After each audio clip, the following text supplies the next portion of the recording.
It's been a year since I posted my first Uncalendar review. In it, I explained what I thought I might do for the upcoming year. Since I received a new calendar this year for Christmas, I thought it would be an excellent time to do an updated end-of-the-year review where I share what I did, what worked, what didn't, and a little bit of what I plan on doing this upcoming year. I'll be posting another video about the Uncalendar I just received where I will go into a lot more detail about my plans for the Uncalendar this upcoming year. The Uncalendar Lifestyle Pro comes in a 3-ring binder. If you notice, there's nothing in my 3-ring binder. I will explain why later in this video. After watching a few reviews on YouTube, I noticed that some users put plastic envelopes in the front of their binders. I thought this was a good idea, so I put 2 in my binder. In the bottom sleeve, I put different colored pins, and in the top sleeve, I put post-it tabs and flags. I had planned on using these tools in my Uncalendar. Around July of last year, I decided to take my Uncalendar out of the binder it came in and put it into my own. You'll notice this one is a little bigger. I think it's either a 1.5 inch or a 2 inch. They look about the same, but my personal binder has a lot more room in it. I did not transfer the plastic envelopes into the new binder because I found the system a little cumbersome for what I wanted to use it for. My goal was to simplify it as much as possible. The first thing you'll notice, I do have a post-it note station. I got this particular one at Dave & Buster's, but have noticed them at the Dollar General and other stores.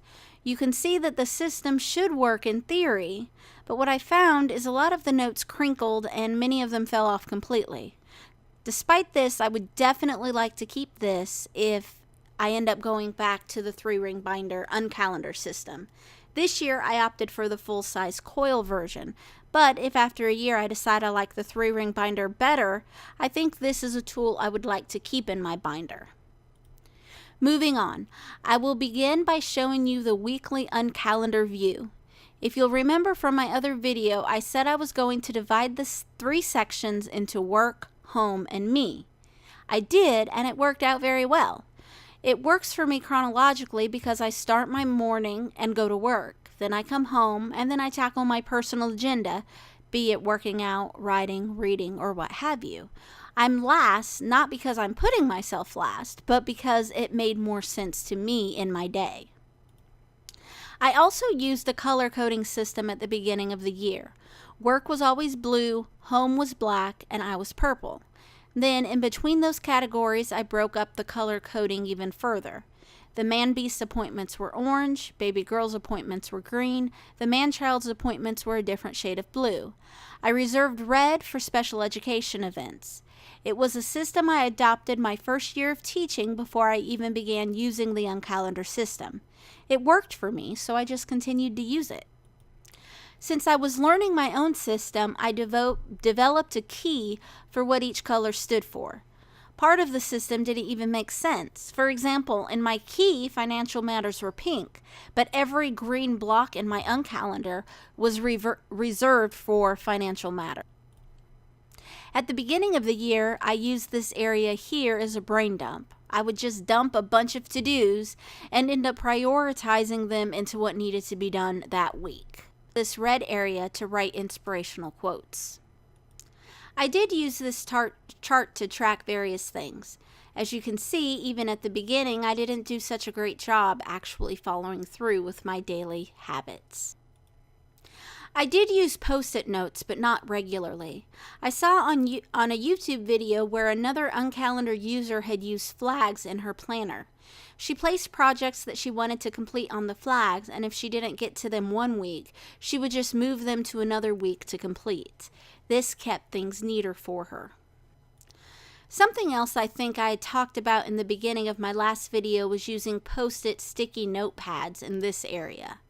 What I had planned on doing was tracking my food on paper and then transferring it to the app on my cell phone because I was in the middle of a weight loss challenge at work. But what I found was it was just as easy to track directly into my cell phone. I may or may not use that system again this year. If you look here, you'll see I have red designated for my SPED tasks. I've got blue for work-related tasks. Then, the things I wanted to draw my attention to, I highlighted. During the summer months, you'll notice that my calendar was pretty empty. There obviously wasn't anything to track work-wise during the summer months. The last busy time I tracked was in the middle of May, and that's only because I had so many end-of-the-year activities. This was also around the time that family came into town when my son graduated from high school. So I didn't track much over the summer at all. Instead, I relied on Google Calendar, which I sync with other family members so we can all keep track of each other's appointments. In July, I was starting to get back into the groove with pre-planning. I also had a conference. Pre-planning is in blue. During the first week of school, there wasn't too much happening. During the second week of school, I did a little bit more planning as far as what needed to be done for the week. You'll see that, according to my planner, there was nothing going on at home. I highly doubt this was the case. Again, I was using Google Calendar in conjunction with the Uncalendar. You'll see a lot of blank weeks. I think this is why the people at Uncalendar suggest only filling out your planner a few weeks at a time. It does make sense, especially since the Uncalendar is a system that is undated and you can start and stop whenever you want. Unfortunately, my mind doesn't work like this. I filled out my whole calendar around July. Up to that point, I was doing a few weeks at a time, but what I found was it was just another item on my to-do list, and it was cumbersome. But it did get me into the mindset of using the Uncalendar, so I suppose it wasn't all bad. Still, I will be filling out my new Uncalendar for the whole year. I do want to create a habit, and that's November. In November, we had birthdays and we had trips that we went out of town for. We also had Thanksgiving break. Then in December, there is a little bit of planning. What I ended up doing is using a big paper clip to mark my week. I've seen a few fun Pinterest and YouTube videos on creating bookmarks using large paper clips. I think I might like to do this for my next Uncalendar. We are actually on Christmas break right now, and you'll see that the only thing I've marked in my planner has been Christmas break. The next section is the monthly planning. I have to admit, I did not utilize this section at all this past year. It's something that I'd really like to do this upcoming year if I can figure out how to use it. If you notice, I have tabs along the side. These did not come with the Uncalendar. Instead, I decided that I wanted the tabs so that I could just turn to the month I needed to get to quickly and easily. I use the month calendar spread a lot more consistently than I use the weekly spread.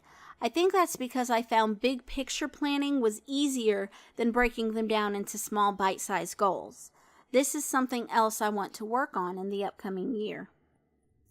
For the tabs, I just went to Staples. I don't remember how much they were, but they came in these 4 colors and I divided up my months according to seasons, so to speak. The cooler months were blue. I did yellow for spring months. Summer months were green. For fall, I used red. And then I finished up with December, which is blue. I found the tabs really easy for planning. Once I stuck them on the pages, they stayed put. I didn't have any problems with them coming off. I want to use them this year, and I hope that I can transfer these tabs to the new Uncalendar. But even if I can't, I will be buying more tabs. My monthly view was color-coded just like my weekly view, at least at the beginning. I would physically go to the front of my calendar, which was in the front of my binder, grab the pen I wanted to use, write what I needed to in that color, and put it back. You'll see that I used highlighting here as well to bring my attention to important things. Everything was placed in the monthly view section. Work-related stuff, home stuff, personal stuff, it all went here. Again, in June, I didn't put anything in the monthly section. In July, I started putting some work-related things in the calendar. In August, I had messed up my appointment, so I had to use whiteout to mark through it. A coworker uses nothing but pencil in her planner so that she can erase and move and reschedule. It's a really good idea, but I like seeing the different colors. I know in my brain, when I see blue, it's work-related. If I see red, it's special education-related, and so on and so forth. If you'll notice about here is when you stop seeing so much color coding. I've got a personal dentist appointment and 2 appointments for work, and they are all in the same color. I've got a lot of different things going on this month, and the only other color you see besides blue is red for special education. This is another page I use frequently and I really like. Because I'm a teacher and I have dates that extend past the school year, especially since I start my Uncalendar in January and go until December, which falls in between 2 school years, this page is really helpful for helping me keep track of those dates that won't go into this Uncalendar. Now that I have my new Uncalendar, I will transfer these dates to the monthly section. So this was very helpful and I did use it a lot. As you can see, I kept the same color coding system that I've used throughout my calendar. There is red for my special education happenings, blue for my work-related happenings, and I did end up penciling in some dates that I knew might change. So I guess the pencil system does work for me to some degree. The notes section I never used. Oh, I wanted to discuss these dividers. I picked them up in hopes that I could replace my tab system for the monthly view calendar, but unfortunately the way the calendar is set up, because it's a 2-page spread, I couldn't put a divider here. Like I would have the tab because it would cut right in the middle of the month. So what I had originally planned on doing was placing faculty meeting notes here, but as you can see, it's completely empty. I didn't, so I will probably just keep this in here, and then after using the coil unplanner this year, if I decide which one benefits me more, and if I do go back to the 3-ring binder, I may find a use for this. Until then, I'll just keep this right here. You can see that most of my notes section is completely wasted. The one section that the Pro Lifestyle Uncalendar has that the regular Lifestyle Uncalendar does not is a phone book in the data section. This was an area that was wasted because I just didn't use it. I found that most of my contacts were more accessible through my phone. I have a few numbers, but nothing that really warrants its own section. On the data divider is this area that I didn't use at all this past year. You can see that there are a lot of sections in the Uncalendar that I didn't even use. This upcoming year, I want to expand on my Uncalendar usage and try to learn how to use these sections to benefit me in my planning and goal setting. I will say that with the Lifestyles Pro Uncalendar, as much as I wanted the system to be portable, it was not. They do offer a half-size Pro Uncalendar, but I really like the writing space the full Uncalendar provides. I'm sure the half-size is a lot more portable. So what I ended up doing for faculty meetings and such is I just carried this calendar that I got free from a local teacher's insurance company. I would mark special dates in this calendar and then come back to my room and transfer them to my Uncalendar. It just kind of worked for me, although it was weird having several calendars to keep up with. This is one of the reasons that I've decided to go with the Coil Lifestyles Uncalendar this next year. I'm hoping that the Coil system will be more portable so I won't need so many calendars. My goal is to simplify this upcoming year, but for now, I'm using this calendar with our system-wide SPED calendar, which has all of the important dates. I don't use this much except for planning IEP meetings. This one stayed on my desk for the most part. I did transfer it back and forth to work so that I could utilize it more for more than just work-related tasks. I do like the Uncalendar and I will continue using it. For Christmas this year, I bought my staff half-size Uncalendars of their own. I look forward to seeing how each of us utilize the system, and maybe we can pick up a few pointers from one another. So, would I recommend this calendar? I absolutely would. I think there is a lot to learn, and I don't feel I've even scratched the surface of everything there is to learn about the system. In the planner, on the dividers, there are strategies that you could use to organize the planner to meet your needs. Also, on the website, they have a learning center where they go into more detail on how you can use the Uncalendar.